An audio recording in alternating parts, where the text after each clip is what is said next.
Hi, everybody. Tim Hughes here. I'm the co-founder and CEO of DLA Ignite. With me today, I've got Mike Turner. Mike and I are going to talk about community and business communities over the next 20 or so minutes. Mike, before we get started, though, where can people get hold of you? Easiest place is twofold. Either Mike at 6o'clockclub.com, all lowercase, all words. And then alternately, the 6 O'Clock Club. Yeah, you'll find it all over the internet. It's as simple as that. So I mean, Mike, you and I have known each other for 5 years or so. Yeah, it's 6 years. And I mean, one of the many talents that you have is building communities and business communities. Thank you. I mean, you are it's not just me that's saying that. You know that Facebook have recognized that and stuff. Yeah. You were that far away from meeting what's her name? Oh, Sheryl Sandberg. Sharon Sandberg. You were that far away. I think you were sandwiched away or something. Yeah. We very nearly met last year in Dublin. But this actually started your 6 O'Clock Club, which is one of your communities, started actually as a in your pub, didn't it? Yeah. I started it in your pub. The original 6 O'Clock Club was the local pub in the village I lived in Sussex. I was in retail at the time. I had shops, and I used to drop into the pub on the way home from work. And the landlord in the pub referred to the guys and ladies that came in at sort of early doors as his 6 O'Clock Club. And it was a name that I then took when I started my own thing 7 years ago. So, and that was about relaxed environment, multiple people, different backgrounds, and really stopping by and having a chat. It wasn't about buy my stuff. It was about having a chat, and then someone would say, "Oh yeah, I know it. You want a solicitor? I know one." Yeah. So the original, the local pub was very much that. Yeah, it was the kind of environment where you're in the pub and anybody knows somebody that does whatever, and of course you then get involved in conversation. Yeah, and somebody always knows somebody who can do the things you need, from cutting a hedge to tiling a roof to drawing up a will. And when I started the 6 O'Clock Club in London, it was very much along similar lines. The plan was get my clients and prospects and friends and hangers on. It was open to all. We put it on Meetup, and just get a bunch of business owners in a pub, and see what happened. And I've always had that thing about just get a bunch of people together and just throw a match in, really. See what happens next. And it's remarkable. It's always been that relaxed, informal environment, very deliberate. But you've done that. So from the pub, you basically then moved house, and you moved to a place where you didn't have a network. So you built. Yeah. So I moved to Cornwall 7 years ago now. And for the first few months was going backwards and forwards to London. Everything was fine and dandy. You might remember the railway line got washed away, and all over the news, and the West Country was cut off. And whilst it wasn't quite that desperate, it gave me the opportunity to rethink what I was doing.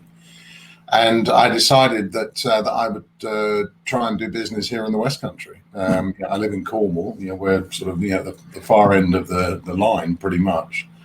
And I went to a couple of other people's networking things, and I thought this is going to take an extraordinarily long time.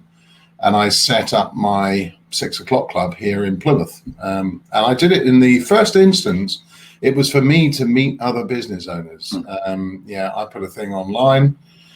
We had 6 people. If you're at all sort of superstitious or believe in fate, it was, we called it the 6 O'Clock Club, obviously. We had 6 people turn up on the 6th of the 6th at 6 o'clock in the evening. And it's gone on from there. It's been, now we are 6 years in the West Country, and everything else we've built around it, really. And you've continued to develop that. So you now have Facebook group. I mean, I've been to one of you've gone back to London because I've been to one of your lunches in London.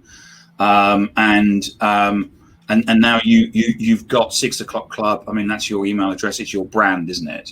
Yeah, very much the brand. And I guess, the first few years of it, it was just about that informal evening meetings. We introduced, so you came to a lunch in London. Yeah, so we introduced some lunches here in Plymouth and in London.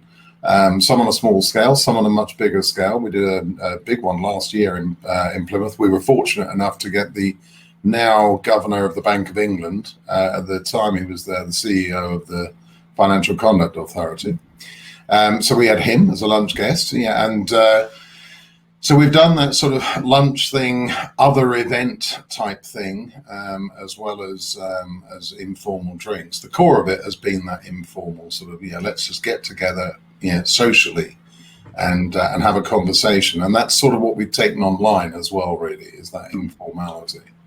So you've done things. I mean, it's a shout out to your Facebook group as well, because that's where you've been recognised by Facebook. Yeah. I mean, Facebook have a problem. Well, they don't. They have one of the things that they're trying to do is get people to stay on their platform longer. Yeah. And one of the things they can do, the way they do that, is to create groups and create activity in those groups, not just sending it out to all your mates and you'll say, I'm part of that group. It's actually having people where they're actually discussing things. And you've done that and been recognised by Facebook with the 6 o'clock club, haven't you? Yeah, we've a very lively group on Facebook. There's 2,500 people. Wow. It's always been that business owner focus. I guess a large number of them now are Southwest business owners, but professionals. So yeah, we have a business focused group, and Facebook love it. There's no secret on Facebook's part that that they have a huge emphasis on community. As much as they might be interested in making billions of dollars from advertising, it's in their interest to have community, because of course, as you just said, community tends to linger on the platform that much longer. So we have a thriving community, and we're looking to build another. So yeah, I'm a member of a couple of communities, and I actually have to make sure that I'm only a member of a couple. Otherwise, it sucks so much time.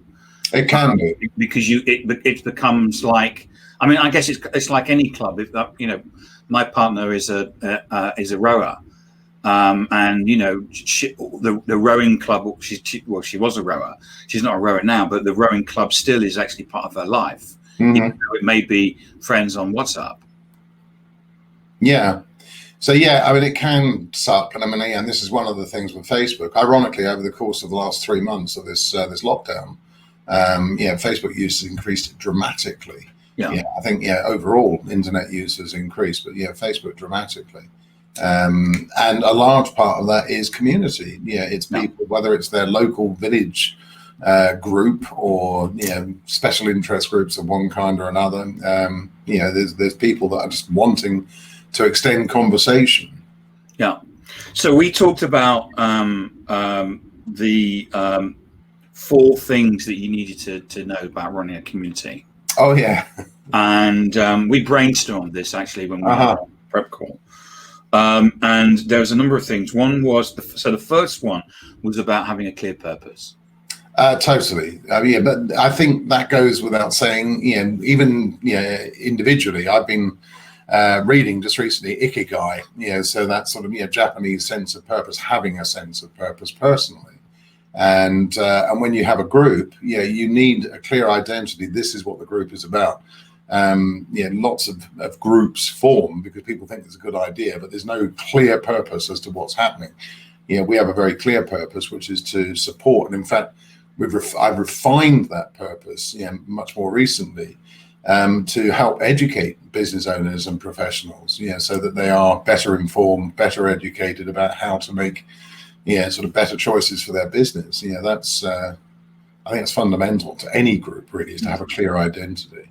I think one of the things that I've seen recently, I'm part of a group that fellow Cornwall person Phil Aston basically runs. Oh yes, yeah, he's lovely. And I just shout out to Phil and Now Spinning, but. One of the things that we've just been through over the last couple of months is that in his group, he had on the group the 2 words "and more." Yeah. And what that meant was what we found over time actually was that we lost focus. Mm-hmm. And then more basically meant anything. And so there was over the last couple of months, there's been a kind of a debate about refocusing that down, and actually defining what and more meant. And 3 people resigned. Yeah, but yeah, that's great. Yeah, because now you've got people that are focused on where they want to be. And yeah, I have 4 words, really, for the 6 o'clock club: show up, add value. Yeah, and it's as simple as that. Yeah, I want people to come and add to the group. Yeah, as much as in any at any given moment there are people in need, and there are people in that have a surplus, and they're able to give. But as much as possible, I'm looking for people to show up, on a frequent basis, and not just be there, but to actually contribute to the community. Yeah, I think that's very, very important, and it's integral to the. So that leads us on to the second point that you said, which was service. Yeah. And actually, you used the word adding value, which actually not sure that some people think that means I turn up and I try and sell you something. No, they don't get very much time in the sector. But actually adding value means actually helping people. Yeah. Absolutely. I mean, it means contributing in a positive fashion. So again, I mean, in the group rules for the 6 o'clock club, it says don't just dump your post and run. Show up, add value, contribute to the conversation, and share your knowledge. I think too many people are shy of sharing the stuff they know. They think that by sharing it, that somehow devalues it, or it means that they're not going to have the potential for business from it themselves. But my experience is quite the opposite. You share your knowledge, you've got the opportunity to sell expertise. So it's very much actually add value into the group, into the community. And we also, when we were talking last time in the prep, we talked about something which our good friend Thomas Power always talks about, which is ORS, which is open, random, and supportive. Totally. So what do you mean by open, random, and supportive? Because Thomas came up with this, I think it was about 1985 or something like that. But I think it's still key to the way that we run social, and especially communities on social. I mean, certainly. He and I spoke. So I met Thomas probably the first time about 15 years ago. Thomas and Penny. They are an important part of the business I have now. The thing, my ikigai, my purpose. In fact, I think, where are we there? In the background of is my Academy Digital School certificate.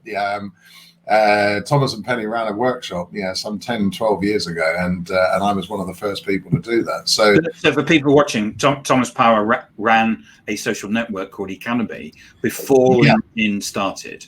Oh, absolutely. I mean, they were some of the pioneers of social networks. So that's totally Thomas and his wife Penny Power. Yeah, I mean, they set this thing up, Academy, in 1999. Nobody had even dreamt about LinkedIn and Facebook and the like. My sort of first foray into social media was with Academy. I discovered it when I was bedbound following a car crash. Yeah. And uniquely at the time, they had this thing which was online as well as offline. So you had the opportunity to go to meetings and meet people in real life as well as online. That was where I started doing social media, and it was also where I started doing networking. And I think the combination of those two things was what got me. I don't get interested, but certainly focused on community. I've always been community led. Village fairs and school PTAs and so on. So I've always had that sort of bent towards community and the value of community. But here was an avenue that you could take. That meant you could do things in real life with real people and be seen to be helping each other and supporting each other and collaborating. And of course, with social media, it gave you the opportunity to do that 24/7. You were no longer restricted to just occasional meetings once a week, rowing or whatever it happens to be. You weren't restricted to that. You could carry on the conversation 24/7.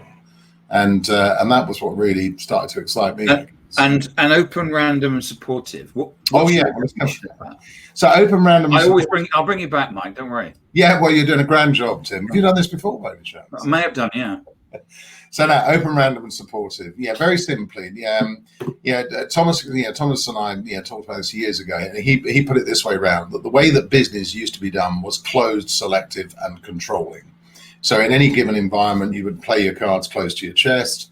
You'd be very choosy about who you did business with and who you had conversations with, actually. So you'd be selective about who you spoke to, and in any given environment you'd be controlling. So I did those sort of 80s Xerox style sales programs where everything was about coming out on top in any given negotiation, and certainly the internet and more particularly Web 2.0 and the fact that we now communicate so easily and so freely online has I won't say forced us, but it's allowed us perhaps to become complete opposite to that. So those people that are open to new experience, they look at the internet, they go, hey, let's have a look at this, have a look at that. Random, so random both in terms of the interest they pursue and the people they connect with and speak to, and then supportive in any kind of whether it's a business scenario, whether it's just being in a community. Those people that actually tick those boxes, the open, random, and supportive boxes, tend to do better. And it's really, really tough to be open, random, and supportive because we are intrinsically quite selfish. We want things to go well for us. We want to come out on top, and be controlling. We don't want to give things away in the hope that it will come back to us, but actually it does. And when you start opening your eyes and just, I've gone to London for the day just on a whim. I've spoken to people that previously I'd never have dreamed of speaking to, or I'd have been certainly hesitant about having conversation with. And then you end up in the most extraordinary situations. It's that simple. And sometimes I know it can go wrong, but I think for the most part it goes really well. I've worked for environments where you kept your knowledge to yourself because it was power, and then I worked for other environments where you shared that knowledge, and actually it was more fulfilling as an employee, and you were actually seen better by everybody else by saying Tim Hughes is the. I used to have a role in supply chain, and it became like Tim Hughes is the person you need to talk to.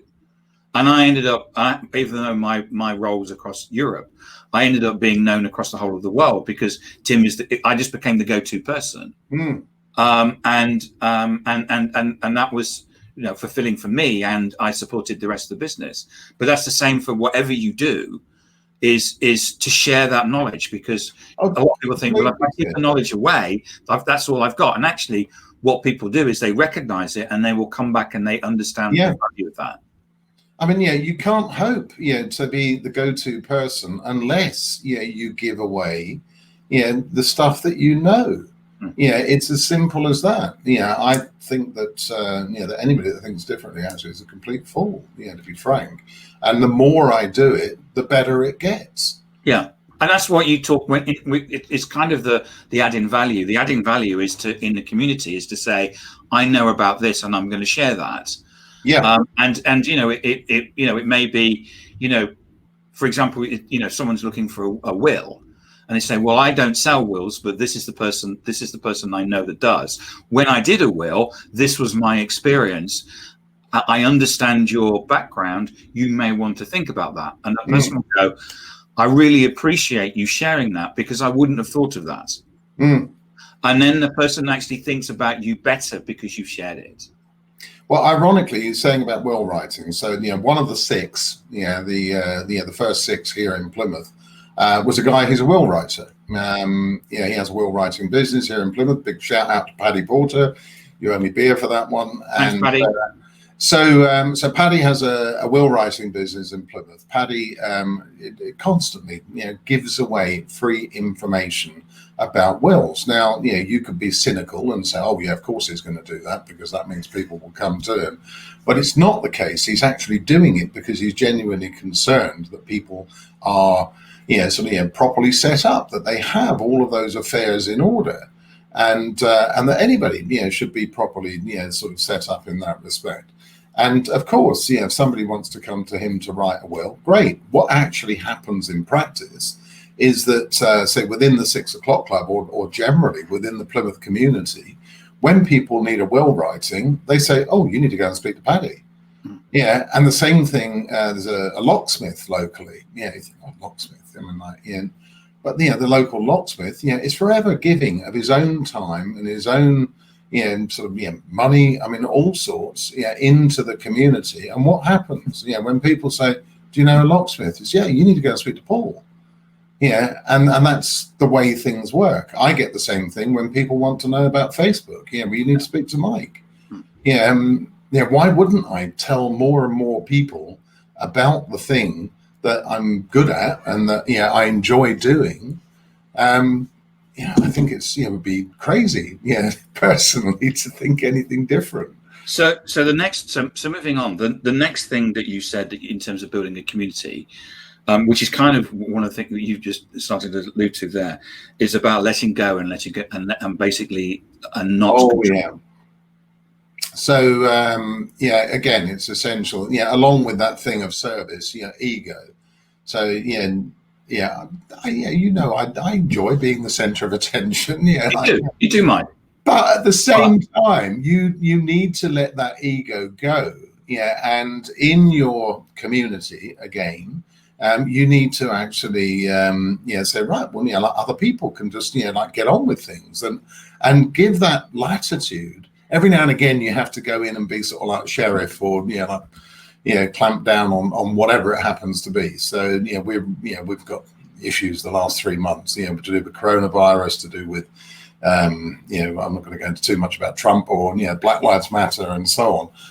Things like this tend to throw up friction in any society, and they throw up friction within those micro communities as well. So I just go in, clamp the whole thing down. We don't talk about things like that within the 6 o'clock club. And I certainly, am very intolerant of anybody that's, that tries to. Because one of the things that you talk about here is also about, it's not just about letting go, but also about being a politician. You have to be. You can't not be. If you're going to be leading a community, however you lead that community, you've actually got to be caring and keep everybody in conversation. Keep everybody in community. You have to have that communal thing going on. That's desperately important. And talking about, I wrote the notes here that you have to be able to wade in and sort the fights out. Yeah, and I have done. And I have no problem with doing that.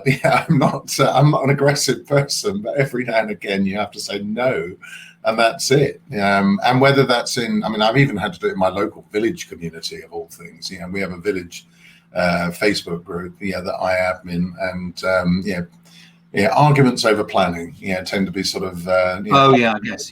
Planning and dog poo are the two biggest issues. Dog poo is the those things. And the thing about the dog poo is that the foxes come in and basically go, I got the dogs now, and then come out again. And as you said, it's and then it's in a way the whole thing just But you have to. You can't. If you're going to take a leadership role, which is what you're doing when you set up a group on Facebook or you set up a community around you. Then you do have to occasionally go in and deal with the fights. So you told me you told me a little story, which was about you organising a fete. Oh and this is a great story about how the lesson is that you need to bring people into the tent. Oh, absolutely. And you said that there was a particular it was back to your pub days, and you were organising a fete, and there was someone in the pub that always complained about how rubbish it was. Yeah, totally. Funny enough, he lives down here in Devon now, this chap. But so what you did was you actually gave him you found out what he was passionate about. Which I think was terrier racing or something. It was terrier racing, and you said, right, you're going to organise the terrier racing, and then he was then part of. You brought him into the tent. Oh, completely. Complaining. Yeah, well, he stopped complaining. He didn't just stop complaining. I mean, like, he came along with hundreds of pounds worth of prizes. It was we'd uncovered his passion, and I can still picture the conversation in the pub. Yeah, you know anything about terrier racing? Of course I know about terrier racing. Would you like to do it? Oh yes. And it's like, I think he'd probably been waiting all his life to be asked to do something and didn't want to volunteer. And that, of course, puts a strain, doesn't it? Because you then look at the thing and think, oh yeah, I'm not really keen on that, not really keen on it. And actually you have this desire to be part of it. But that was a classic. And I think it's it's really important to understand about in group dynamics about how you're going to bring people in. And there was a VP of mine that used to use the term, we need the person in the tent pissing out, not outside the tent pissing in. That's was it Roosevelt or something? And I don't know, but he said it all the time. And every time we did it and we found somebody that was basically a disruption to us, we found a way of bringing them into the team, and it always worked. And I think it's one of those sayings, like in management sayings in life, that you do need to recognize and work to. Oh, totally. And it's an incredibly powerful thing, because you turn, what potentially your enemies into your greatest allies, and great thing to do, and it's a great analogy as well. Yes, it is. Yeah, I've done enough of these now. I think I can use small swear words. Yes. So, I mean, Mike, that's been really. It's been really insightful. Thank you. Well, it's been great talking. You're a great community person, and clear purpose, service. So it's about adding value. You talk about. I wrote ego down, and I was thinking when I was looking at my notes, why did I write ego down? But it's about being a politician and going and sorting out the fights.